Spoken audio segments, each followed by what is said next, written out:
సర్వీసులో 40 సంవత్సరాలు మొట్టమొదటిసారి చూశాను ఈ ముఖ్యమంత్రి గారి పవన్ కళ్యాణ్ గారు. మీరు చూసుంటారు, అంతనే కావడం లేదు. ఇప్పుడు కూడా డైజెస్ట్ చేసుకోవాలన్నా ఆలోచించాలన్నా మైండ్ కూడా పనిచేయడం లేదు. లైఫ్లో ఫస్ట్ టైం ఈ చిరాకు ఇది బహుశా కాలమయం కావచ్చు, జగన్ మహిమ కావచ్చు. వైపును పెంచడు, పదవులకు మదమునకు తల వంచడు. విశ్వమే ఒకవైపు వీడొక్కడు, వీడికెదురెళ్ళి మిగలడే ఒక్కడు.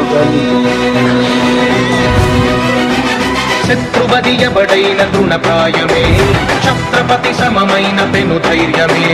అణువణువులో సమర చైతన్యమే, వీడి సహనాన్ని కవ్విస్తే భూప్రళయమే. ఎలుగెత్తి పిలిచే